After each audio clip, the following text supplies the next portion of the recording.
জীবনে কখনো দেখেছেন এমন ইভেন্ট অন্য কোনো গেমে? সবার পছন্দের ফুটবলার, সবার পছন্দের শিল্পী, সবার পছন্দের ব্লগার, সবার পছন্দের ড্যান্সাররাও কিন্তু এই ইভেন্টে ছিল। ইভেন্টে কি কি হয়েছিল, কে কি বললো, এটার জন্য কিন্তু ফুল ভিডিওটা দেখতে হবে। গাইস, এই মানুষটাকে সবাই চেনেন। এই মানুষটা কে ছিল কমেন্ট বক্সে বলে যাবেন। আমি তো সেই মজা পাইছি। এই ইভেন্টে কি কি ছিল আমাদের অ্যাপোলো ভাই কিন্তু সবকিছু দেখায় দিচ্ছে। রিফ্লেক্স চ্যালেঞ্জ জোন, মানে একটা করে পড়তে হবে আর আমার পড়ার মুহূর্তে ধরতে হবে এটা। তারপরে কি আছে গাইস, তারপর হতে চলছে তালহা ভাইয়ের সাথে 1v1। শেষ পর্যন্ত দেখেন, আমি তো খুব মজা পাইছি। এবার মারতে দেবো না ভাই কাউরে। এক তারপরে অ্যাপোলো ভাই আমার বন্ধু সিনগামের সাথে খেলা শুরু করে দিল।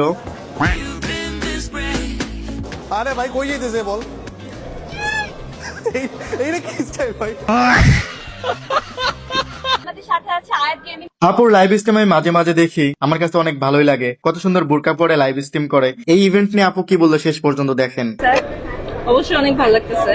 শুরু থেকে এই পর্যন্ত অনেকটা এনজয় করছি। আমার পুরনো অনেক স্ট্রিমারদের সাথে দেখা হয়েছে, সো আমার অনেক ভালো লাগতেছে। আপুকে সবাই মেনশন দিবেন আর এটা বলে দিবেন আপু যেন সবসময় এভাবেই লাইভ স্ট্রিম করে। মুরসালিন ভাই পাবজি নিয়ে কি বললো শেষ পর্যন্ত দেখেন। আপনাদের ফুটবলের মতো কি আমাদের ই স্পোর্টসেরও এরকম সুযোগ সুবিধা তৈরি করে দেওয়া উচিত, যাতে এটাও হচ্ছে এরকম ন্যাশনাল পর্যায়ে হচ্ছে স্বীকৃতি পাওয়ার হচ্ছে বড় কিছু অ্যাচিভ করতে পারো?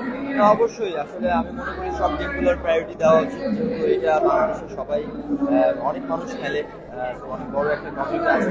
আমার আশা থাকবে যদি এটা যদি গভর্নমেন্ট বা আমরা একটা ফলো আপ রাখি, ইনশাল্লাহ ভালো করবে। Thank you so much for Tasrif ভাই গেম নিয়ে কি বললো শেষ পর্যন্ত দেখেন। আর গভর্নমেন্টকে বলবো যে গেমারদেরকে যদি আরেকটু মূল্যায়ন করা যায়, তাহলে এখানে ইন্ডাস্ট্রিটা আরো অনেক বড় হবে।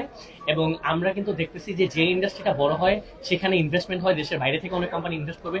ওভারঅল কিন্তু দেশের ইকোনমিতে ওটা কাজে লাগতে পারে এবং দেশের গেমাররা বাইরের দেশে গিয়েও বিভিন্ন পুরস্কার, অর্থ, নানা রকম মেডেল, মানে অনেক রকম সুনাম নিয়ে আসার সুযোগ আছে। এবং দেশের বাইরে ইন্ডাস্ট্রিটা অনেক বড়।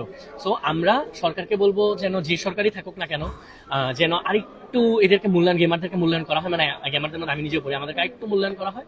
আর গেমারদেরকেও বলবো আমরা যেন একটু বুঝে বুঝে টাইমটা লিমিটেড করে খেলি, যেন গার্জিয়ানরাও খুশি থাকে, ওভারঅল সরকারও আসলে পারমিশন দিয়ে।